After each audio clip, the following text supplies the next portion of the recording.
സ്തോത്രം ചെയ്യുന്നു. ഇങ്ങനെ ഒരു അവസരം ഒരുക്കി തന്ന പ്രിയപ്പെട്ടവർക്ക് യേശു ക്രിസ്തുവിന്റെ നാമത്തിലുള്ള സ്നേഹം, എൻ്റെ നന്ദിയെ ഞാൻ അറിയിച്ചു കൊള്ളുന്നു. വളരെ പ്രാർത്ഥനയോടെ നമുക്കായിരിക്കാം ഈ മീറ്റിംഗ് ലീഡ് ചെയ്യുന്ന പ്രിയ സഹോദരങ്ങളെ ദൈവം ധാരാളമായിട്ട് അനുഗ്രഹിക്കുമാറാകട്ടെ.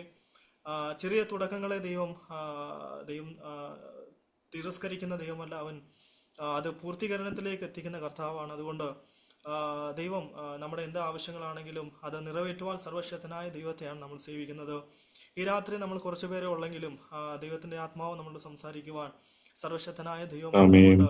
നമ്മുടെ ആവശ്യങ്ങളെ നല്ലതുപോലെ അറിയുന്ന, നമ്മളെക്കാളും നല്ലതുപോലെ അറിയുന്ന ഒരു ദൈവത്തിന്റെ സന്നിധിയിലാണ് നമ്മൾ ഓരോരുത്തരും വന്നിരിക്കുന്നത്. നമ്മുടെ കൂടെ ഉള്ളവർക്ക്, അല്ലെങ്കിൽ നമ്മുടെ കൂടെ ഇരിക്കുന്നവർക്ക് ഒരു പക്ഷെ നമ്മുടെ ആവശ്യങ്ങൾ അറിയില്ലായിരിക്കും, നമ്മുടെ പ്രാർത്ഥന വിഷയങ്ങൾ എന്താണെന്ന് അറിയില്ലായിരിക്കും. പക്ഷേ നമ്മുടെ നിരൂപണങ്ങൾ ദൂരെ നിന്ന് അറിയുന്ന ഒരു ദൈവത്തെയാണ് നമ്മൾ എല്ലാവരും സേവിക്കുന്നത്. അതുകൊണ്ട് ഇന്ന് രാത്രി നമ്മൾ എത്ര ദൂരമാണെങ്കിലും, എത്ര മൈലുകൾക്കപ്പുറം നമ്മൾ ഇരിക്കുകയാണെങ്കിലും ദൈവത്തിന്റെ സാന്നിധ്യം നടുവിലുണ്ട്. കർത്താവ് പറഞ്ഞ വാഗ്ദത്തമാണ്, 2-3 പേര് എൻ്റെ നാമത്തിൽ കൂടി വരുന്നവരുടെ നടുവിൽ ഞാൻ അവിടെ നടുവിലുണ്ടെന്ന് പറഞ്ഞ കർത്താവാണ്. അതുകൊണ്ട് ഇന്ന് രാത്രി നമ്മൾ എവിടെ ആയിരുന്നാലും ദൈവത്തിന്റെ സാന്നിധ്യം നമ്മുടെ നടുവിലുണ്ട്. ദൈവത്തിന്റെ ആത്മാവ് നമ്മളോട് സംസാരിക്കുവാൻ ഇടയായി തീരും. നമുക്ക് വളരെ പ്രാർത്ഥനയോടെ ആയിരിക്കാം.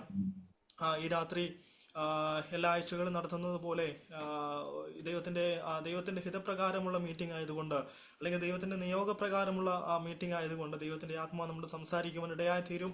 നമുക്ക് വളരെ പ്രാർത്ഥനയോടെ ആയിരിക്കാം. ആദ്യം ഞാൻ എന്നെ പരിചയപ്പെടുത്താൻ ആഗ്രഹിക്കുന്നു. എൻ്റെ പേര് ജോൺസൺ എന്നാണ്. എൻ്റെ സ്വദേശം പത്തനാപുരം, കൊല്ലം ഡിസ്ട്രിക്റ്റിൽ പത്തനാപുരത്താണ്.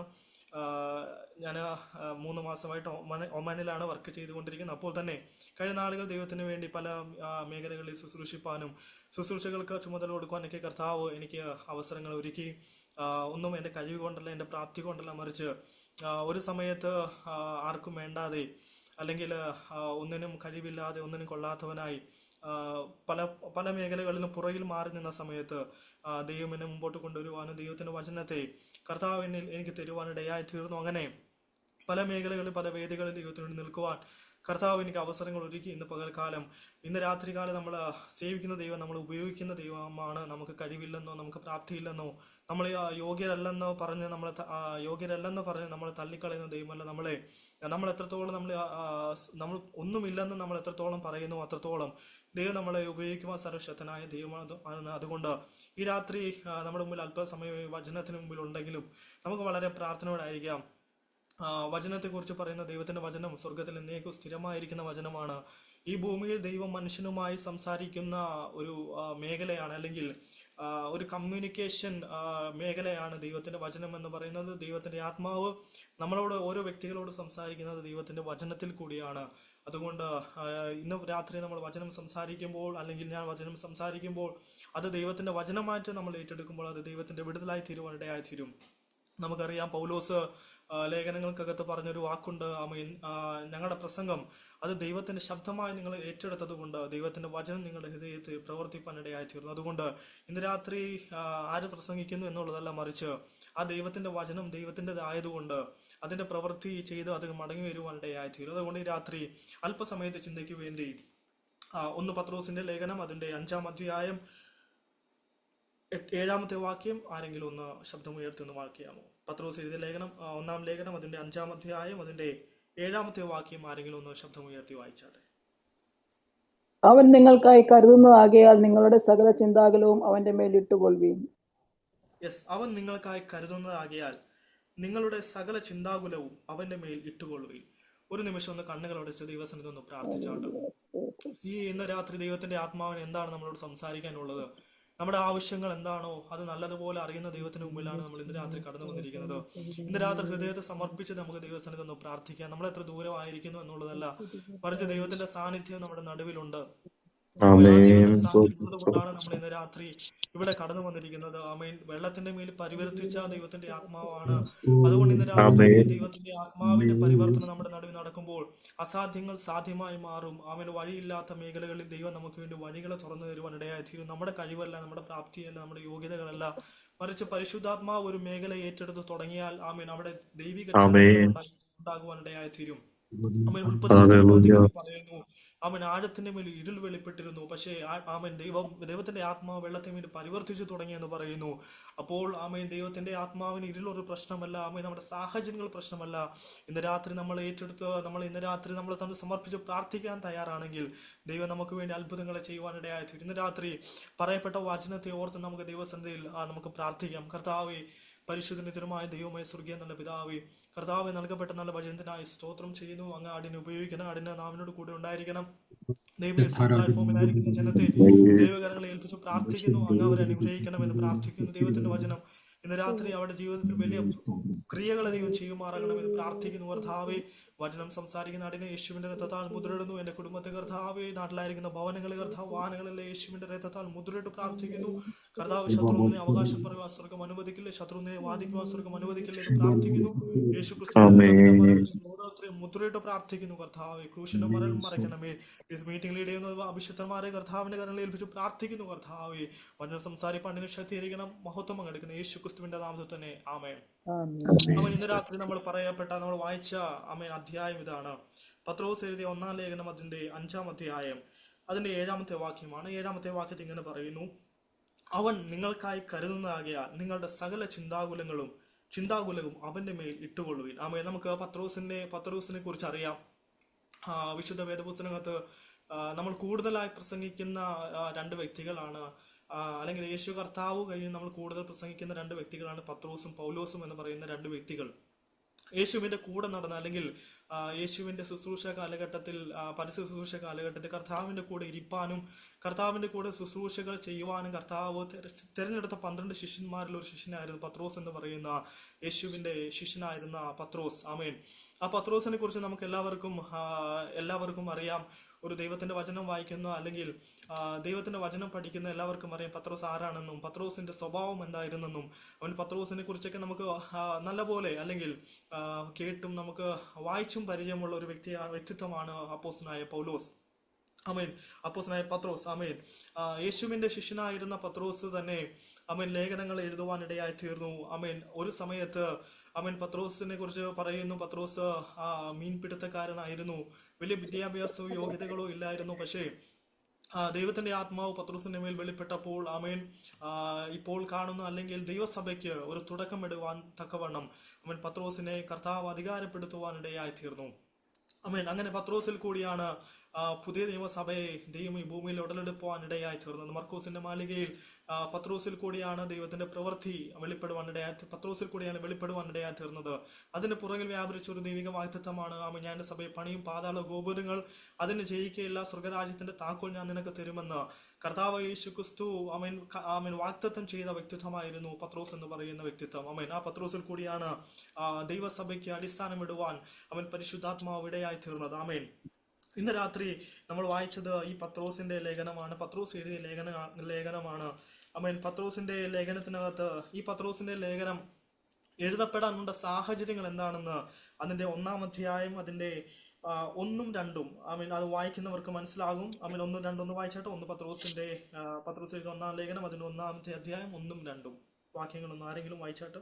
യേശുക്രിസ്തുവിന്റെ അപ്പോസ്തലനായ പത്രോസ് പൊന്തോസിലും ഗലാത്യയിലും കപ്പദോക്യയിലും ആസ്യയിലും ബിഥുനിയയിലും ചിതറിപ്പാർക്കുന്ന പരദേശികളും പിതാവായ ദൈവത്തിന്റെ മുന്നറിവിന് ഒത്തവണ്ണം ആത്മാവിന്റെ വിശുദ്ധീകരണം പ്രാപിച്ച് അനുസരണം കാണിപ്പാനും യേശുക്രിസ്തുവിന്റെ രക്തത്താൽ തളിക്കപ്പെട്ടവനുമായി വൃതന്മാരുമായവർക്ക് എഴുതുന്നത്. ഇവിടെ വിളിച്ചു പറയുന്നു, യേശുക്രിസ്തുവിന്റെ അപ്പോസ്തലനായ പത്രോസ് പൊന്തോസിലും ഗലാത്യയിലും കപ്പദോക്യയിലും ആസ്യയിലും ബിഥുനിയയിലും ചിതറിപ്പാർക്കുന്ന പരദേശികളും പിതാവായ ദൈവത്തിന്റെ മുന്നറിവിന് ഒത്തവണ്ണം ആത്മാവിന്റെ വിശുദ്ധീകരണം പ്രാപിച്ച് അനുസരണം കാണിപ്പാനും യേശുക്രിസ്തുവിന്റെ രക്തത്താൽ തളിക്കപ്പെട്ടവനുമായി വൃതന്മാരുമായവർക്കാണ് ഈ ലേഖനം പത്രോസ് എഴുതപ്പെട്ടിരിക്കുന്നത്. അപ്പോൾ തന്നെ അതിന്റെ 8-ാമത്തെ വാക്യത്തിൽ വിളിച്ചു പറയുന്നു, അവനെ നിങ്ങൾ കണ്ടിട്ടില്ലെങ്കിലും നിങ്ങൾ സ്നേഹിക്കുന്നു.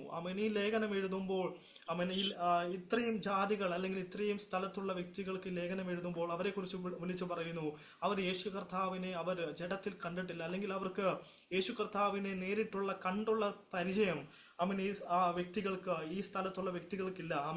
അവരോടാണ് പത്രോസ് ലേഖനം എഴുതി വിളിച്ചു പറയുന്നത്, അവനെ നിങ്ങൾ കണ്ടിട്ടില്ലെങ്കിലും സ്നേഹിക്കുന്നു. അപ്പോൾ ഇവർ വിശുദ്ധീകരണം പ്രാപിച്ചവരാണ്. പത്രോസ് നമുക്കറിയാം പത്രോസ് ഉണർവിന് വേണ്ടി ദൈവം ഉപയോഗിക്കുവാനിടയായി തീർന്നു. പിന്നീട് പത്രോസിനെ ജാതികളിലേക്ക് ദൈവത്തിന്റെ ആത്മാവ് ഉപയോഗിക്കുവാനിടയായി തീർന്നു. ഒത്തിരി ജാതികൾ, അല്ലെങ്കിൽ യഹൂദന്മാരല്ലാത്ത ഒത്തിരി ജാതികളെ ദൈവമാർഗത്തിലേക്ക്, വിശ്വാസത്തിലേക്ക്, രക്ഷയിലേക്ക് നയിക്കുവാൻ പത്രോസിനെ ദൈവം ശക്തമായി ഉപയോഗിക്കുവാനിടയായി തീർന്നു. അങ്ങനെയാണ് ഈ കപ്പദോക്യയിലും ഗലാത്യയിലും ആസ്യയിലുള്ള ബിഥുനിയിൽ ചിതറിപ്പാർക്കുന്ന പരദേശികൾ അല്ലെങ്കിൽ വിശ്വാസികൾക്കാണ് ഈ ലേഖനം എഴുതപ്പെടുവാനിടയായി തീർന്നത്. അങ്ങനെ നമുക്കറിയാം പത്രോസ് യേശു കർത്താവിന്റെ കൂടെ നടന്ന വ്യക്തിയാണ്. യേശു കർത്താവിന്റെ കൂടെ നടന്ന ശുശ്രൂഷകൾ കണ്ട അല്ലെങ്കിൽ അത് ആസ്വദിച്ച വ്യക്തിയാണ്, അല്ലെങ്കിൽ അത് കണ്ട വ്യക്തിയാണ്. കർത്താവിന്റെ അത്ഭുതങ്ങളും അടയാളങ്ങളും വീരപ്രവൃത്തികളും ഒക്കെ കണ്ട വ്യക്തിയാണ്. പക്ഷേ ഒരു വ്യക്തി വിശ്വാസത്തിലേക്ക് വരുമ്പോൾ അവരെ ഉറപ്പിക്കാൻ വേണ്ടിയാണ്, അല്ലെങ്കിൽ അവരെ വിശ്വാസത്തിൽ നിലനിർത്താൻ വേണ്ടിയാണ് പത്രോസ് ഈ ലേഖനം എഴുതപ്പെട്ടിരിക്കുന്നത് എന്ന് കാണുവാനിടയായി തീർന്നു. ഈ പത്രോസിന്റെ ലേഖനം നമുക്ക് വായിക്കുമ്പോഴൊക്കെ നമുക്കറിയാം കർത്താവിന്റെ രക്ഷ, അല്ലെങ്കിൽ ദൈവികമായ രക്ഷ, അല്ലെങ്കിൽ ഒരു കാലത്ത് മറഞ്ഞിരുന്ന ദൈവത്തിന്റെ മർമ്മമായിരുന്നു ദൈവിക രക്ഷ, മനുഷ്യരിലേക്കുള്ള ദൈവിക രക്ഷ എന്ന് പറയുന്നത്. ആ രക്ഷയുടെ മർമ്മം, ആ രക്ഷയുടെ വെളിപ്പാടാണ് പത്രോസ് ദൈവജനത്തിന് ഈ ലേഖനത്തിൽ കൂടെ പരിശുദ്ധാത്മാവ് കൈമാറുവാനിടയായി തീർന്നു. നമുക്കറിയാം ഈ ഓരോ വചനങ്ങൾ വായിക്കുമ്പോൾ, ഈ ഓരോ വചനങ്ങൾ നമ്മൾ ധ്യാനിക്കുമ്പോൾ, പത്രോസിന്റെ ലേഖനം വായിക്കുമ്പോൾ നമുക്കറിയാം ഒരു മനുഷ്യനെ നിത്യതയ്ക്ക് വേണ്ടി ദൈവത്തിന്റെ ആത്മാവ് പത്രോസിൽ കൂടി ഒരുക്കിയെടുക്കുകയാണ്. രക്ഷിക്കപ്പെട്ട, സ്നാനപ്പെട്ട, അല്ലെങ്കിൽ വിശ്വാസത്തിൽ നിൽക്കുന്ന ദൈവജനത്തെ വീണ്ടും വിശുദ്ധിയിൽ നിർത്തുന്ന, അല്ലെങ്കിൽ അവരുടെ കുറവുകളെ, ഒരു മനുഷ്യൻ രക്ഷിക്കപ്പെട്ടതുകൊണ്ടോ സ്നാനപ്പെട്ടതുകൊണ്ടോ അതുകൊണ്ട് മാത്രമായില്ല, പക്ഷേ ഓരോ ദിവസവും വിശുദ്ധീകരണം വേണം, അല്ലെങ്കിൽ ഓരോ സെക്കൻഡ്, ഓരോ നിമിഷവും നമ്മുടെ അകത്ത് യേശുവിന്റെ രക്തത്താലുള്ള കഴികൾ വേണമെന്ന്, ശുദ്ധീകരണം വേണമെന്നുള്ള ഒരു കാഴ്ചപ്പാട് പത്രോസ് ദൈവസഭയ്ക്ക് കൈമാറുന്ന ലേഖനമാണ് അതിന്റെ പത്രോസിന്റെ ലേഖനം എന്ന് പറയുന്നത്. അതിന്റെ 2-ാമത്തെ അധ്യായത്തിൽ നമുക്ക് വായിക്കാൻ കഴിയുന്നുണ്ട്. സകല ദുഷ്ടതയെ നീക്കണം, സകല ചതിവ്, വ്യാജമായ അസൂയെല്ലാം മാറ്റി, അല്ലെങ്കിൽ ഇപ്പോൾ ജനിച്ച ശിശുക്കളെ പോലെ ദൈവവചനം എന്ന മായമില്ലാത്ത പാല് കുടിക്കുവാൻ ദൈവജനത്തെ പത്രോസ് പരിശുദ്ധാത്മാവിൽ പ്രേരിപ്പിക്കുന്നതാണ് ഈ ലേഖനം എന്ന് പറയുന്നത് നമുക്ക് കാണാൻ കഴിയുന്നു. അപ്പോൾ തന്നെ ഈ ലോകത്തിലുള്ള ജഡീക മോഹങ്ങളെ, അല്ലെങ്കിൽ വിട്ടകന്ന് കർത്താവിനോട് കൂടെ ചേർന്ന് നിൽക്കുവാൻ ഇതിൽ കൂടി പത്രോസ് ദൈവജനത്തെ ആഹ്വാനം ചെയ്യുന്നതാണ് ആയിട്ട് നമുക്ക് കാണാൻ കഴിയുന്നുണ്ട്. ഇതിന്റെ 5-ാമത്തെ അധ്യായമാണ് നമ്മൾ വായിച്ചത്. 5-ാമത്തെ അധ്യായം നമ്മൾ 7-ാമത്തെ വാക്യം ഇങ്ങനെ വായിച്ചു: അവൻ നിങ്ങൾക്കായി കരുതുന്നതാകിയാൽ നിങ്ങളുടെ സകല ചിന്താകുലവും അവന്റെ മേലിട്ടുകൊള്ളുകയും.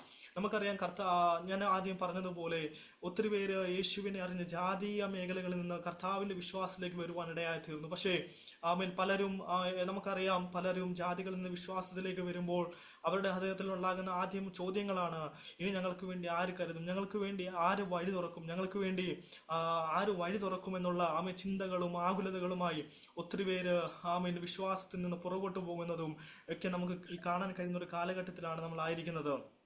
അങ്ങനെയുള്ള സന്ദർഭത്തിൽ നമുക്കറിയാം ഈ ലേഖനങ്ങൾ എഴുതുമ്പോൾ ദൈവജനം, അല്ലെങ്കിൽ വിശ്വാസത്തിൽ വന്ന ദൈവജനം വളരെ കഷ്ടതകൾ കൂടിയും വളരെ പീഡനങ്ങളിൽ കൂടിയൊക്കെ കടന്നു പോകുന്ന കാലഘട്ടങ്ങളാണ് ദൈവത്തിന്റെ വചനം എഴുതപ്പെട്ടിരിക്കുന്നത്. ഒത്തിരി കഷ്ടതകളും, അല്ലെങ്കിൽ അതിന്റെ എബ്രായ ലേഖനം വായിക്കുമ്പോൾ നമുക്കറിയാം അവരെവിടെ ആയിരുന്നു, ലോകം അവർക്ക് യോഗ്യമായിരുന്നു, അവർക്ക് താമസിക്കാൻ സ്ഥലമില്ലായിരുന്നു, അല്ലെങ്കിൽ കഴിക്കാൻ ഭക്ഷണമില്ലായിരുന്നു, കഷ്ടതയും പട്ടിണിയും.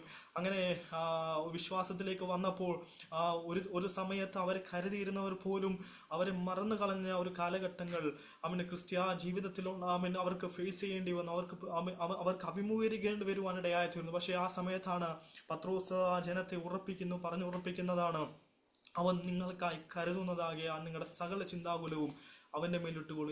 ഇന്ന് രാത്രി എനിക്ക് പറയാനുള്ളത് ആദ്യത്തെ വാക്കാണ്: അവൻ നിങ്ങൾക്ക് വേണ്ടി കരുതും. ഇതിനകത്ത് ഇന്ന് രാത്രി ഈ സൂം പ്ലാറ്റ്ഫോമിലായിരിക്കുന്ന ഓരോരുത്തരോടും എനിക്ക് ആത്മാവിൽ പറയാനുള്ളത്: അവൻ നിങ്ങൾക്ക് വേണ്ടി കരുതുന്ന ദൈവമാണ്. നമ്മുടെ വിശുദ്ധ വേദപുസ്തകം, നമ്മൾക്ക് നൽകപ്പെട്ടിരിക്കുന്ന വിശുദ്ധ വേദപുസ്തകം പരിശോധിച്ചാൽ ദൈവത്തിന്റെ കരുതലുകൾ ഒത്തിരി നമുക്ക് കാണാൻ കഴിയും. ദൈവത്തിന്റെ കരുതലുകൾ, അല്ലെങ്കിൽ ദൈവത്തിന്റെ ആ കെയറിങ്, ഒരു അപ്പൻ തന്റെ മക്കൾക്ക് വേണ്ടി കരുതുന്നത് പോലെ ദൈവം തന്റെ ജനത്തിനു വേണ്ടി കരുതിയ ഒത്തിരി കരുതലുകൾ നമുക്ക് വിശുദ്ധ വേദപുസ്തകം നമുക്ക് കാണാൻ കഴിയും, പഠിക്കാൻ കഴിയും, നമുക്കത് ധ്യാനിക്കാൻ കഴിയും. അതിന് വളരെ ഒരു ഉദാഹരണമാണ് അബ്രഹാമും ഇസ്ഹാക്കും തമ്മിലുള്ള ഒരു യാത്ര. നമുക്കറിയാം അബ്രഹാമിന്റെ ഏറ്റവും വാർദ്ധക്യത്തിലാണ് ദൈവം ഇസ്ഹാക്കിനെ ദാനമായി, ഒരു ആൺതലമുറയെ ദാനമായി കൊടുക്കുവാനിടയായി. നമുക്ക് ആ സന്ദർഭങ്ങളൊക്കെ നമുക്കറിയാം. അബ്രഹാം തലമുറയ്ക്ക് വേണ്ടി പ്രാർത്ഥിക്കുവാനിടയായ തലമുറയുടെ വാഗ്ദത്തം കേട്ടു. ആമേൻ. വർഷങ്ങൾ കഴിഞ്ഞാണ് ഇസഹാക്കിനെ ദൈവം സാറയ്ക്കൂടി, അല്ലെങ്കിൽ അവർക്ക് അബ്രഹാമിനും സാറയ്ക്കും ആമേൻ ദാനമായി കൊടുക്കുവാനിടയായി തീർന്നത്. ഏറ്റവും വാർദ്ധക്യമുള്ള സമയത്ത്, അല്ലെങ്കിൽ ഒരു സാധ്യതകളില്ലാതിരുന്ന സമയത്താണ് ദൈവം അബ്രഹാമിനും സാറയ്ക്കും വാഗ്ദത്ത സന്തതിയായ ഇസഹാക്കിനെ കൊടുക്കുവാനിടയായി തീർന്നു. ഒരിക്കൽ ദൈവം അബ്രഹാമിനോട് പറഞ്ഞു, നിന്റെ ഏകജാതനായ പുത്രനെ ഇസഹാക്കിനെ തന്നെ നീ എന്ത് ചെയ്യണം? നീ പോയിട്ട് യാഗം കഴിക്കണം. ഞാൻ പറയുന്ന സ്ഥലത്ത്, ഞാൻ പറയുന്ന പ്ലേസിൽ പോയി നീ യാഗം കഴിക്കണം. അങ്ങനെ വചനം പറയുന്നു. ഉൽപ്പത്തി പുസ്തകം നമുക്ക് പഠിക്കുമ്പോൾ അറിയാം, അബ്രഹാമും ഇസഹാക്കും ബാല്യക്കാരുമായിട്ട് മോറിയ എന്ന് പറയുന്ന മലയിലേക്ക് ഇസഹാക്കിനെ യാഗം കഴിക്കാൻ വേണ്ടി അവർ യാത്ര ചെയ്യുന്ന ഒരു കാര്യം നമുക്ക് കാണാൻ കഴിയും. അവിടെ നമ്മൾ കാണുന്നത് അബ്രഹാമും ഇസഹാക്കും അവർ യാത്ര തിരിക്കുവാനിടയായി തീർന്നു. അവിടെ സാറയോട് പോലും പറയാതെ അബ്രഹാമിനുണ്ടായ ദർശനം, അബ്രഹാമിനുണ്ടായ ദൈവിക വെളിപ്പാട്, ദൈവശബ്ദത്തിന് അനുസരിച്ച് അബ്രഹാം ഇസഹാക്കിനെ യാഗം കഴിക്കാൻ വേണ്ടി അവർ യാത്ര ചെയ്യുവാനിടയായി തീർന്നു. ഇത് യാത്രയ്ക്ക് വേണ്ടി അവർ പുറപ്പെട്ട സമയത്ത്, അല്ലെങ്കിൽ ഇവര് അബ്രഹാം ബാല്യക്കാരോട് പറയും, നിങ്ങൾ ഇവിടെ നിൽക്കൂ, ഞാനും ഞങ്ങൾ പോയിട്ട് യാഗം കഴിച്ചിട്ട് വരാമെന്ന് അവർ ബാല്യക്കാരോട് പറഞ്ഞ് അബ്രഹാമും ഇസഹാക്കും മാത്രം അവർ ദൈവം കാണിച്ചു കൊടുത്ത സ്ഥലത്തിലേക്ക് അവർ പോകുവാനിടയായി തീർന്നു. ഈ പോകുന്ന സമയത്ത് ഇസഹാക്ക്, തന്റെ മകനായ ഇസഹാക്ക്, അല്ലെങ്കിൽ തനിക്ക് വാർദ്ധക്യത്തിൽ ലഭിച്ച വാഗ്ദത്ത സന്തതിയായ ഇസഹാക്ക് അബ്രഹാമിന് ചോദിക്കുന്ന ഒരു ചോദ്യമുണ്ട്. അപ്പ എന്ന് ചോദിക്കുമ്പോൾ അബ്രഹാം പറയുന്നു, എന്താ മകനെ എന്ന് ചോദിക്കുമ്പോൾ ഇസഹാക്ക് പറയുന്നു, വിറകൊണ്ട് തീയുണ്ട്, പക്ഷേ യാഗത്തിനുള്ള മൃഗം എവിടെ എന്ന് ചോദിക്കുമ്പോൾ അബ്രഹാം പറയുന്നൊരു വാക്കുണ്ട്, മകനെ യഹോവ നോക്കിക്കൊള്ളും എന്ന് പറയുവാനിടയായി തീർന്നു. ഇങ്ങനെ അവർ പറഞ്ഞു. നമുക്കറിയാം, അബ്രഹാം ഇത് പറയുമ്പോൾ വളരെ വിശ്വാസത്തോടെയാണ്, അല്ലെങ്കിൽ സംശയമില്ലാതാണ് പറയുന്നത്. ദൈവം കരുതിക്കൊള്ളും, അല്ലെങ്കിൽ ദൈവം നോക്കിക്കൊള്ളും എന്നുള്ള ഉറച്ച വിശ്വാസത്തോടെയാണ് ഇസഹാക്കിനോട് അബ്രഹാം വിളിച്ചു പറയുന്നത്. സംശയം കൂടാതെ വിശ്വസിച്ച അബ്രഹാം യാഗം കഴിക്കാൻ വേണ്ടി അവർ മലയിലോട്ട് കയറിപ്പോയി. വചനം പറയുന്നു, ഇസഹാക്കിനെ യാഗം കഴിക്കാൻ വേണ്ടി വിറകിന്റെ മുകളിൽ അബ്രഹാം ഇസഹാക്കിനെ കിടത്തുവാനിടയായി തീർന്നു. നോക്കിക്കാട്ട് വചനം പറയുന്നു, വിറക് ഇസഹാക്കിന്റെ തോളിലാണ് അബ്രഹാം വെച്ചിരുന്നത്. അപ്പോൾ ഇസഹാക്കിന്റെ പ്രായം നമുക്ക് ആലോചിക്കാം. ഈ വിറക് ചുമന്നുകൊണ്ടാണ് ഇസഹാക്ക് കയറി പോകുന്നത്. ഇസഹാക്ക് അത്രയ്ക്കും താഴ്മയുള്ളവനായി, അപ്പന്റെ മുമ്പിൽ അനുസരണമുള്ളവനായിട്ട് ഇസഹാക്ക് യാഗത്തിന് വേണ്ടി പോകുവാനിടയായി തീർന്നു. അവിടെ ചെല്ലുമ്പോൾ വചനം പറയുന്നു, നമുക്കറിയാം, പുതിയ നിയമവും പഴയ നിയമവും തമ്മിലുള്ള നിഴലും പൊരലും തമ്മിലുള്ള വ്യത്യാസം നമുക്കറിയാം. ഇസഹാക്കിനെ കാണിക്കുന്നത് പുതിയ നിയമത്തിൽ യേശു ക്രിസ്തുവിന്റെ നിഴലായിട്ടാണ് നമുക്ക് കാണാൻ കഴിയുന്നത്. അങ്ങനെ ഇസഹാക്ക് യാഗം കഴിക്കുവാൻ പോയി. ഇസഹാക്കിനെ വിറകിന്റെ മുകളിൽ അബ്രഹാം കിടത്തി യാഗം ചെയ്യാൻ വേണ്ടി, അല്ലെങ്കിൽ യാഗം കഴിക്കാൻ വേണ്ടി കൈ ഉയർത്തിയപ്പോൾ അബ്രഹാം ഒരു ശബ്ദം കേൾക്കുന്നു, അബ്രഹാമേ ബാലന്റെ നീ എന്ത് വെക്കരുത്, നീ കൈവെക്കരുത്. നീ എന്നെ ദൈവത്തെ അനുസരിച്ചത് കൊണ്ട് ഇന്നു മുതൽ ഞാൻ നിന്നെ അനുഗ്രഹിക്കുമെന്ന് പറയുവാനിടയായി തീർന്നു. വചനം പറയുന്നു, ഈ ദൈവശബ്ദം കേട്ട് അബ്രഹാം നോക്കിയപ്പോൾ അബ്രഹാമിന് വേണ്ടി ദൈവം കരുതി വെച്ച ഒരു ആട്ടിക്കുട്ടി അവിടെ കാണുവാനിടയായി തീർന്നു. നിങ്ങൾ നോക്കിക്കാട്ട് ദൈവം അവിടെ അവർക്ക് വേണ്ടി, അബ്രഹാമിന് വേണ്ടി, ഇസഹാക്കിന് വേണ്ടി ദൈവം അവിടെ കരുതി വെച്ചത് നമുക്ക് കാണാൻ കഴിയും. നമുക്കറിയാം, ദൈവത്തിന്റെ വചനം പറയുന്നു, ഇല്ലാത്തതിനെ കർത്താവ് ഉള്ളതുപോലെ വിളിച്ചു വരുത്തും. മുമ്പിൽ ഒരു സാഹചര്യങ്ങളില്ല. അബ്രഹാം ഇസഹാക്കിനെ യാഗം കഴിക്കാൻ പോകുമ്പോൾ മുമ്പിൽ ഇസഹാക്ക് മാത്രമേ അവിടെ യാഗം കഴിക്കാനുള്ളൂ. പക്ഷേ അബ്രഹാം കയറുമ്പോൾ തന്നെ മറുവശത്ത് ദൈവം അബ്രഹാമിന് വേണ്ടി അവിടെ കരുതലുകൾ ദൈവം അവരെ കരുതി വെച്ചിരുന്നു. ഒരു യാഗം മൃഗത്തെ തന്നെ ദൈവം അബ്രഹാമിന് വേണ്ടി കരുതി വെച്ചിരുന്നു. ഇന്ന് രാത്രി ഞാൻ വിളിച്ചു പറയാം, നമ്മൾ ദൈവത്തിന് വേണ്ടി ചില സ്റ്റെപ്പുകൾ വെക്കുമ്പോൾ തന്നെ കർത്താവ് ദൈവം നമുക്ക് വേണ്ടി ചിലത് കരുതി വെച്ചിട്ടുണ്ട്. അത് നമ്മുടെ കൈകളിൽ ലഭിക്കുവാൻ ചിലപ്പോൾ താമസിക്കുമെങ്കിൽ പോലും ദൈവം നമുക്ക് കരുതി വെച്ചിട്ടുണ്ടെന്നുള്ളത് ദൈവത്തിന്റെ വചനം ഈ രാത്രി നമുക്ക് തരുന്ന പ്രോമിസ് ആണ്. അത് ദൈവം നമുക്ക് തരുന്ന അനുസരിച്ച് നമ്മൾ സ്റ്റെപ്പുകൾ വെക്കുമ്പോൾ ആ വാഗ്ദത്തം നമ്മുടെ കണ്ണിന് മുമ്പിൽ പെടുവാനിടയായി തീരും. നമ്മൾ എപ്പോഴാണ് ദൈവശബ്ദം കേട്ട് നമ്മൾ അതനുസരിച്ച് നമ്മൾ ചെയ്യാൻ തുടങ്ങുന്നത്, അല്ലെങ്കിൽ ആ സമയമാണ് ദൈവത്തിന്റെ വാഗ്ദത്തം നമ്മുടെ മുമ്പിൽ പ്രത്യക്ഷപ്പെടുവാനിടയായി തീരും. ആമേൻ. പലപ്പോഴും നമ്മൾ വിചാരിക്കും നമ്മൾ എന്തൊക്കെ നഷ്ടങ്ങൾ നേരിടാൻ പോകുന്നു, നമ്മുടെ ജീവിതത്തിൽ എന്തൊക്കെ നഷ്ടങ്ങൾ വരാൻ പോകുന്നു. അബ്രഹാമിനെ സംബന്ധിച്ചിടത്തോളം അബ്രഹാമിന്റെ പല ചോദ്യങ്ങൾക്കുള്ള മറുപടിയായിരുന്നു ഇസഹാക്ക് എന്ന് പറയുന്നത്. അവൻ ആ ഇസഹാക്കിനെ യാഗം കഴിക്കുമ്പോൾ വീണ്ടും ഒരു ചോദ്യചിഹ്നത്തിലേക്ക് അബ്രഹാം പോകേണ്ടി വരും. പക്ഷേ ദൈവം ആ ചോദ്യചിഹ്നം ഒരു ലൈഫിൽ, അബ്രഹാമിന്റെ ലൈഫിൽ ഒരു പ്രാവശ്യം വെളിപ്പെട്ട ചോദ്യചിഹ്നം അത് വീണ്ടും വെളിപ്പെടാതെ ദൈവം ഒരു വലിയ കരുതൽ ദൈവം അബ്രഹാമിന് വേണ്ടി കരുതി വെക്കുവാനിടയായി. ആമേൻ. ഇന്ന് രാത്രി ഞാൻ സ്തോത്രം, വിളിച്ചു സ്തോത്രം. പറയാം, ഇവിടെ ആയിരിക്കുന്ന ഇവിടെ ഈ പ്ലാറ്റ്ഫോമിനകത്തായിരിക്കുന്ന ദൈവജനത്തോട് ഞാൻ ആത്മാവിൽ ഒരു ദൂത് വിളിച്ചു പറയാം. അവൻ കഴിഞ്ഞ നാളുകളിൽ ഏതൊക്കെ ചോദ്യചിഹ്നങ്ങൾ നമ്മൾ ഫേസ് ചെയ്തു, അതിൽ നിന്ന് നമ്മൾ പുറത്തു വന്നു. വീണ്ടും ആ ചോദ്യത്തിന്റെ ചിഹ്നത്തിലേക്ക് തന്നെ നമ്മുടെ ലൈഫ് പോവുകയാണോ എന്ന് അവൻ ദൈവത്തോട് ചോദിക്കുന്നു. അല്ലെങ്കിൽ മനസ്സ് കലങ്ങിയിരിക്കുന്ന ആരോടൊക്കെ ദൈവത്തിന്റെ വചനത്തിൽ കൂടി വിളിച്ചു പറയട്ടെ.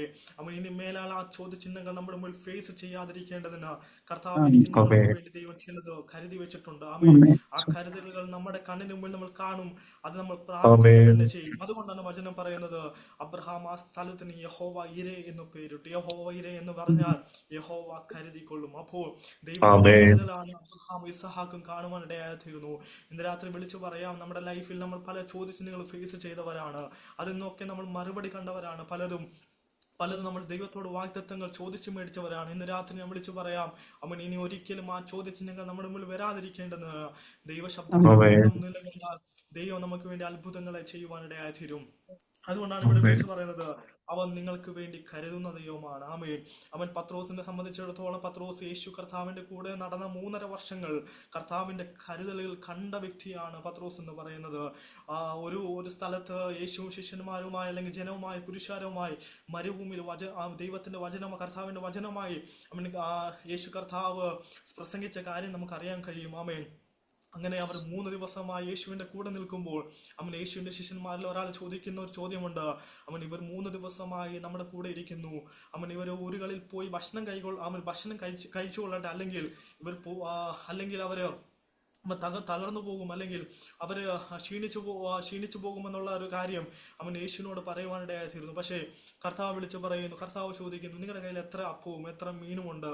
അതിനുള്ള മറുപടി ഇവിടെ ബാലന്റെ കയ്യിൽ എത്ര അപ്പമുണ്ടെന്നും എത്ര മീനുണ്ടെന്നും ശിഷ്യൻ പറയുവാനിടയായിത്തീർന്നു. അങ്ങനെ കർത്താവ് അവരോട് പറയുന്നു, ഈ ജനത്തെ പന്തിയായി ഇരുത്തുക. നമുക്കറിയാം, ലൂക്കോസ് സുവിശേഷം വായിക്കാൻ സമയമില്ലാത്തത് കൊണ്ട് ഞാൻ പെട്ടെന്ന് പറഞ്ഞു പോവുകയാണ്. ദൈവത്തിന്റെ വചനത്തിന്റെ ശക്തി ഇന്ന് രാത്രി അത്ഭുതങ്ങൾ ചെയ്യുമെന്ന് ഞാൻ പൂർണ്ണമായിട്ട് വിശ്വസിക്കുന്നു. അങ്ങനെ കർത്താവ് ആമേൻ. ജനത്തെ പന്തിയായി ഇരുത്തുവാനിടയായി തീർന്നു. നോക്കിക്കാട്ട് ഇത്രയും വലിയ പുരുഷാരം, ഒരു 5000-6000 വരുന്ന പുരുഷാരത്തിന് വേണ്ടി ചെറിയ, അല്ലെങ്കിൽ ഒരു വിരലിൽ എണ്ണാവുന്ന ഒരു ക്വാണ്ടിറ്റിയെ കർത്താവ് കയ്യിലെടുത്ത് വാഴ്ത്തി അത് ശിഷ്യന്മാർക്ക് കൊടുത്തപ്പോൾ അവിടെ ഒരു നിറവ് വെളിപ്പെടുവാനിടയായി തീർന്നു. അവിടെ ആ മരുഭൂമിയിൽ ഉണ്ടായിരുന്ന ജനത്തിന് മുഴുവനും അവർക്ക് ഭക്ഷിച്ച് തൃപ്തിപ്പെടുവോളം കർത്താവിന്റെ കരുതൽ അവിടെ വെളിപ്പെടുവാനിടയായി തീർന്നു. കർത്താവ് പറയുന്നൊരു വാക്കുണ്ട്, ഇവരെ തനിച്ച് വിട്ടേച്ചു പോയാൽ ഇവർ മരുഭൂമിയിൽ ക്ഷീണിച്ചു പോകും, തളർന്നു പോകും. അങ്ങനെ നമ്മുടെ ദൈവം കരുതലുള്ള ദൈവമാണ്. ഈ ഭൂമിയിലെ, ഈ ലോകത്തിലെ ആരെക്കാളും കരുതലുള്ള ദൈവമാണ് നമ്മുടെ ദൈവം എന്ന് പറയുന്നത്. കർത്താവ് അവർക്ക് വേണ്ടി കരുതി മരുഭൂമിയിൽ. അങ്ങനെ പത്രോസും ശിഷ്യന്മാരും ദൈവത്തിന്റെ കർത്താവിന്റെ കരുതൽ കാണുവാൻ, അവിടെ വലിയൊരു ദൈവത്തിന്റെ മഹത്വം കാണുവാൻ ഇടയായി തീർന്നു.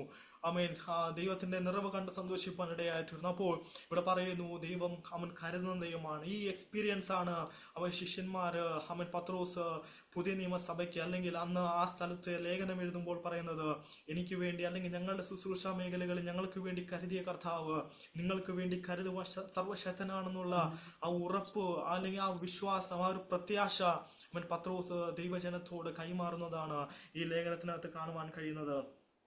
കഴിഞ്ഞിട്ടില്ല, ഇനിയും ഒത്തിരി കരുതലുകൾ അറിയാം. കാനാവിലെ കല്യാണത്തിൽ ചെന്നിട്ട് യേശു വെള്ളത്തെ വീഞ്ഞാക്കി.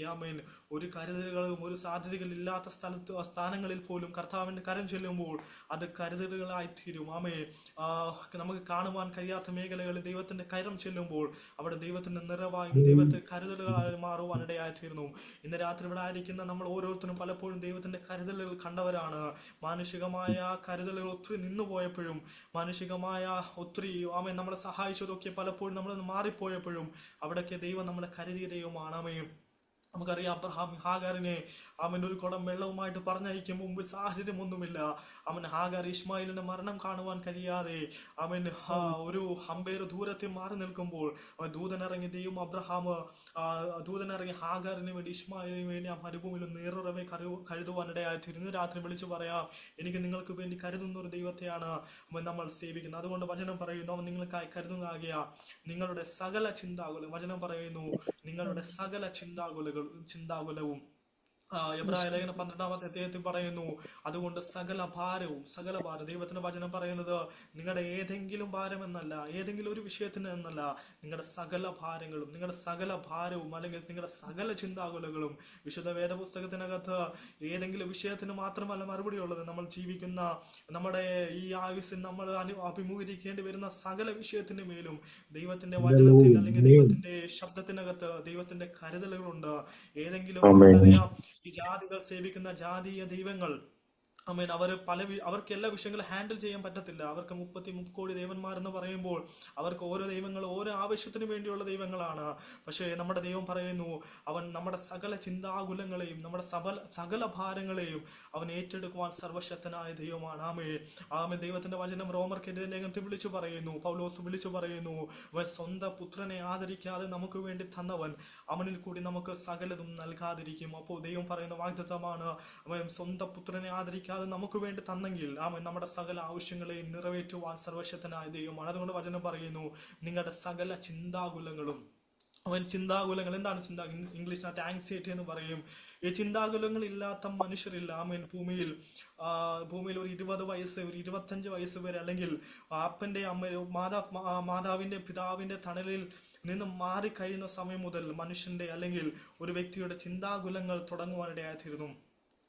ഒരു വ്യക്തി പഠിക്കുന്ന സമയത്തോ അല്ലെങ്കിൽ ഒരു മനുഷ്യൻ പഠിച്ചിറങ്ങുന്ന സമയം വരെ അവന് അതിന്റെ ആവശ്യങ്ങളോ അല്ലെങ്കിൽ ചിന്താകുലങ്ങളോ കടന്നു വരാറില്ല. പക്ഷേ താൻ ഒറ്റയ്ക്ക് നിൽക്കുന്ന സമയം മുതൽ ഒരു 25-26 വയസ്സ് മുതൽ അവന്റെ അകത്ത് ചിന്താകുലങ്ങളുടെ ഭാരങ്ങൾ കയറുവാനിടയായിത്തീരും. അതുകൊണ്ടാണ് വചനം പറയുന്നത്, അവന്റെ വാർദ്ധക്യം നരയും ഉള്ള കാലത്തോളം ഞാൻ നിങ്ങൾക്ക് വേണ്ടി കരുതും. ദൈവം പറയുന്ന വാഗ്ദത്തമാണ്, അറിവുള്ള കാലത്തോളം. ദൈവം പറഞ്ഞത് നിന്റെ ബാല്യം മാത്രമല്ല, നിന്റെ യൗവനം മാത്രമല്ല, നിന്റെ വാർദ്ധക്യം വരെ മരണം വരെ നമ്മൾ ഈ ഭൂമിയിൽ നിന്ന് മാറ്റപ്പെടുന്ന സമയം വരെ കർത്താവ് നമ്മളെ ചുമക്കാമെന്നുള്ള ദൈവത്തിന്റെ വാഗ്ദത്തമുണ്ട്. അതുകൊണ്ട് വിളിച്ചു പറയാം, കഴിഞ്ഞ നാളുകളിൽ നമ്മളെ കരുതിയ ഒത്തിരി പേര് മാറിപ്പോയി കാണുമായിരിക്കും. ഇന്ന് രാത്രി നമ്മുടെ കൂടെ ഇല്ലായിരിക്കും. പക്ഷേ ഇന്ന് രാത്രി വിളിച്ചു പറയാം, നമ്മളെ കരുതുന്ന ഒരു ദൈവം, വിശ്വസ്തനായ ദൈവം. അതുകൊണ്ടാണ് പൗലോസ് വിളിച്ചു പറയുന്നത്, നമ്മൾ അവിശ്വസ്തരായാലും വിശ്വസ്തനായി ദൈവം നമ്മുടെ കൂടെയുണ്ട്. അവൻ നമുക്ക് വേണ്ടി കരുതുന്ന ദൈവമാണ്. അതുകൊണ്ട് വചനം പറയുന്നു, നിങ്ങളെ സകല ചിന്താകുലങ്ങളും കർത്താവ് മാർത്തയോട് പറയുന്നു, മാർത്തേ നീ പലതിനെ ചൊല്ലി എന്ത് ചെയ്യുന്നു, നീ വിചാരപ്പെടുന്നു. നമ്മുടെ ഹൃദയങ്ങളെ അറിയുന്ന ദൈവമാണ്. ഇന്ന് രാത്രി എനിക്കും നിങ്ങൾക്കൊക്കെ ആവശ്യങ്ങൾ ഈ ഭൂമിയിൽ ദൈവം നമുക്ക് ഒത്തിരി ആവശ്യങ്ങൾ നേരിടേണ്ടതുണ്ട്. അതൊക്കെ നമുക്ക് പരിഹരിക്കേണ്ടതുണ്ട്. ഒരു മനുഷ്യന്റെ മുമ്പിൽ കടം മേടിക്കാനോ അല്ലെങ്കിൽ ഒരു മനുഷ്യന്റെ മുമ്പിൽ കൈനീട്ടാൻ ആഗ്രഹിക്കുന്ന വ്യക്തികളല്ല ഇതിനകത്തായിരിക്കുന്നത്. ദൈവം നമ്മളെ കരുതുമെന്നുള്ള വിശ്വാസത്തോടെയാണ് നമ്മൾ ഓരോ ദിവസം മുമ്പോട്ട് പോകുക. അങ്ങനെയാണെങ്കിൽ അബ്രഹാമിനെ കരുതി അതേ ദൈവം തന്നെ, ഇസ്ഹാക്കിന് വേണ്ടി കരുതി അതേ ദൈവം തന്നെ നമ്മുടെ സകല ചിന്താകുലങ്ങളെ സകല ഭാരങ്ങളെ ചുമക്കുവാൻ സർവശക്തനായ ദൈവമാണ്. അതുകൊണ്ട് പറയാം, നമ്മുടെ ചിന്തകൾ മാനുഷികമാണ്. നമ്മുടെ ചിന്തകൾ വരും. നമ്മുടെ മനുഷ്യരായതുകൊണ്ട് ഈ ഭൂമിയിൽ ജീവിക്കുന്നത് കൊണ്ട് നമുക്ക് ഒത്തിരി ആവശ്യങ്ങളുണ്ട്. ചിന്തിക്കേണ്ടി വരും. നാളെക്കുറിച്ച് നമ്മൾ ചിന്തിക്കേണ്ടി വരും. പലരും നമ്മളോട് ചോദിക്കാറുണ്ട്, അതൊക്കെ നേരിടുന്ന സമയത്തിൽ, അതൊക്കെ ഫേസ് ചെയ്യുന്ന സമയത്ത് മാത്രം അതിനെക്കുറിച്ച് ചിന്തിച്ചാൽ പോരെ, ഇപ്പോൾ ചിന്തിക്കേണ്ട കാര്യമുണ്ട്. പക്ഷെ മാനുഷികമാണ്. നമ്മൾ പലതിനെക്കുറിച്ച് ചിന്തിക്കാറുണ്ട്. പക്ഷെ വചനം പറയുന്നു, നമ്മൾ വിചാരപ്പെടുന്നതിൽ നമുക്ക് ഒരു മുഴം കൂട്ടുവാനോ കുറയ്ക്കുവാനോ കഴിയുന്നതല്ല. കർത്താവ് തന്നെ ശുശ്രൂഷയിൽ വിളിച്ചു പറയുന്നു, കാക്കകൾ നോക്കുവിൻ, അത് വിതയ്ക്കുന്നില്ല, കൊയ്യുന്നില്ല, ദൈവം അതിനുവേണ്ടി കരുതുന്നു. വയലിലെ താമരകൾക്ക് വേണ്ടി അത് കർത്താവ് കരുതുന്ന വിധങ്ങളെ നമുക്ക് കാണാൻ കഴിയുന്ന രാത്രി ഞാൻ വിളിച്ചു പറയാം, നമ്മൾ എത്ര ചിന്തിച്ചാലും നമുക്ക് അതിൽ നിന്ന് കുറയ്ക്കാനോ കൂട്ടാനോ കഴിയുന്നില്ല. ദാവീദ് പറഞ്ഞതുപോലെ നമ്മളെ വലങ്കയിലേക്ക് പിടിച്ചൊരു ദൈവമുണ്ട്, കർത്താവുണ്ട്. ആ കർത്താവാണ് നമ്മുടെ വഴികൾ തീരുമാനിക്കുന്നത്. നമുക്ക് വേണ്ടി കരുതുന്നത് ആ ദൈവമാണ്. നല്ല പിതാവാണ്. ഒരു പിതാവിനെ പോലെ, ഒരു അപ്പനെ പോലെ നമ്മുടെ കൂടെ ഇരുന്ന് നടത്തുന്ന ദൈവം. അതുകൊണ്ട് വചനം പറയുന്നു, ചിന്തയും ആകുലതകളും ചിന്തകൾ മാത്രമല്ല, ചിന്തകളായിട്ട് അത് മനുഷ്യന്റെ ഹൃദയത്തിനകത്ത് ആകുലതകളായി മാറുവാൻ ഇടയായിത്തീരുന്നു. ഈ ആകുലതകളായി മാറുമ്പോഴാണ് നമ്മുടെ ശരീരത്തിനകത്ത് മാറ്റങ്ങൾ സംഭവിക്കും, നമ്മുടെ ചിന്തകൾക്കകത്ത് മാറ്റങ്ങൾ സംഭവിക്കും. നമ്മൾ ഈ മെഡിക്കൽ സയൻസ് ഒക്കെ പഠിക്കുമ്പോൾ നമുക്കറിയാം, നമ്മുടെ ഹൃദയത്തിനകത്ത് ആങ്സൈറ്റി കൂടുമ്പോഴാണ് ഡിപ്രഷൻ ഉണ്ടാകുന്നത്, നിരാശകൾ ഉണ്ടാകുന്നത്. അപ്പോഴാണ് മനുഷ്യന്റെ ഹൃദയത്തിന്റെ ഇടിപ്പിന് അല്ലെങ്കിൽ ഹൃദയത്തിന്റെ താളത്തിന് മാറ്റം സംഭവിക്കുന്നത്. നമ്മുടെ ഹാർട്ട് റേറ്റുകൾ കൂടുവാനിടയായിത്തീരുന്നു, പെട്ടെന്നുള്ള മരണങ്ങൾ സംഭവിക്കുവാനിടയായിത്തീരുന്നു. അപ്പോൾ പിശാച് കൊണ്ടിരുന്ന മേഖലകളാണ് ഈ ചിന്താകുലങ്ങൾ എന്ന് പറയുന്നത്. ഇന്ന് രാത്രി ഞാൻ വിളിച്ചു പറയാം, അപ്പം നമ്മളെ കരുതുന്ന ഒരു വിശ്വസ്തനായ ദൈവത്തെയാണ് നമ്മൾ സേവിക്കുന്നത്. ആരൊക്കെ നമ്മളെ കൈവിട്ടാൽ, ആരൊക്കെ നമ്മൾ മറന്നുപോയാലും, നാളുകളിൽ ഇന്നലകളിൽ നമ്മളെ സഹായിക്കാമെന്ന് പറഞ്ഞ പലരും മാറിപ്പോയി കാണുമായിരിക്കും. പക്ഷേ ദൈവത്തിന്റെ വചനം പറയുന്നു, യേശുക്രിസ്തു ഇന്നലെ ഇന്നും എന്നേക്കും അനന്യമായ ദൈവമാണ്. അതുകൊണ്ട് പത്രോസോട് വിളിച്ചു പറയുന്നു, നിങ്ങളുടെ സകല ചിന്താകുലങ്ങളും അവന്റെ മേൽ ഇട്ടുകൊള്ളുകയും. അവൻ എന്തുകൊണ്ടാണ് പത്രോസ് ഇങ്ങനെ പറയുന്നത്? പത്രോസിന് അറിയാം, പത്രോസ് യേശുവിന്റെ കൂടെ നടന്ന സന്ദർഭങ്ങളിൽ യേശുവിന്റെ അടുത്ത് എന്തൊക്കെ ചിന്തകൾ ആകുലതകൾ ഇട്ടിട്ടുണ്ട്, അതിനൊക്കെ മറുപടി കണ്ടിട്ടുണ്ട്. ഏതൊക്കെ വിഷയത്തിന്റെ മുമ്പിൽ അവർ നിന്ന സമയത്തും ഏതൊക്കെ വിഷയങ്ങൾ കർത്താവിന്റെ കയ്യിൽ ഏൽപ്പിച്ചിട്ടുണ്ടോ അതിനൊക്കെ നോ എന്ന് പറയുന്ന ഒരു ദൈവത്തെ അല്ല പത്രോസ് കണ്ടത്. അതിനൊക്കെ നിറവ് വെളിപ്പെടുത്തുന്ന, അതിനൊക്കെ കരുതുന്ന, അതിനൊക്കെ വഴികളെ തുറന്നു കൊടുക്കുന്ന ഒരു ദൈവത്തെയാണ്, ഒരു കർത്താവിനെയാണ് പത്രോസ് കാണുവാനിടയായി തീർന്നിട്ടുള്ളത്. ഇന്ന് രാത്രി ഞാൻ വിളിച്ചു പറയാം, ഈ വചനത്തിനകത്ത് പറയുന്നത് പോലെ അവൻ നിങ്ങൾക്കായി കരുതുന്ന ദൈവമാണ്. ഇസ്രായേൽ മക്കളുടെ മരുഭൂമി യാത്ര നമുക്കറിയാം. പാറയിൽ കൂടി ദൈവം വെള്ളം ഒഴുക്കുവാനിടയായി തീർന്നു, ചെങ്കടലിൽ കൂടി വഴി തുറക്കുവാനിടയായി തീർന്നു. അസാധ്യമായത് അല്ലെങ്കിൽ മാറയെ മധുരമാക്കുവാനിടയായി തീർന്നു. യോർദാനെ പിളർക്കുവാനിടയായി തീർന്നു. അങ്ങനെ എരിഹോ മതിലുകൾ തകരുവാനിടയായി തീർന്നു. സമുദ്രത്തിലെ വലിയ മത്സ്യമായ ലിവ്യാഥാന്റെ തലയെ തകർത്ത് ദൈവം ഇസ്രായേൽ ജനത്തിന് മന്നയായി ഭക്ഷിക്കുവാൻ അവരുടെ കൈകൾ എത്തിച്ചു കൊടുക്കുവാനിടയായി തീർന്നു. നോക്കിക്കാട്ട് കടലിന്റെ ആഴത്ത് കിടക്കുന്നതിനെ ദൈവം ഇസ്രായേൽ ജനത്തിന്റെ കൈകളിൽ എത്തിപ്പിടിക്കത്തക്ക രീതിയിൽ ദൈവം ഇസ്രായേൽ ജനത്തിന് വേണ്ടി കരുതുവാനിടയായി തീർന്നു. രാത്രി ഈ വചനം കേൾക്കുന്നവരോട് ഇന്ന് രാത്രി ആത്മാവിൽ ഞാൻ ദൂതായി വിളിച്ചു പറയട്ടെ, ഒരു പക്ഷേ ഈ വചനം കേൾക്കുമ്പോൾ നിങ്ങളുടെ നന്മകൾ ഒരു പക്ഷേ എവിടെങ്കിലും മൈലുകൾക്ക് അപ്പുറമായിരിക്കാം. പക്ഷേ ദൈവത്തിന്റെ വചനം അവിടെ ചെല്ലുമ്പോൾ ആ മേഖലകളെ ദൈവം ഇളക്കി എനിക്കും നിങ്ങൾക്ക് വേണ്ടി ആഹാരമായി അല്ലെങ്കിൽ നാളെ ദൈവത്തിന്റെ കരുതലായി മാറുവാനിടയായിത്തീരുന്നു. രാത്രി ഈ വചനം കേൾക്കുന്നവർ ഒരു പക്ഷേ കരുതുമായിരിക്കും, ഞങ്ങളുടെ കയ്യിലൊന്നുമില്ലല്ലോ, നാളുകളിൽ ആവശ്യങ്ങൾ, ചിന്തകൾ, ആകുലതകളായി നാളുകളിൽ എന്തായിത്തീരുമെന്ന് അറിയാതെ ഭാരപ്പെടുന്നവരായിരിക്കാം.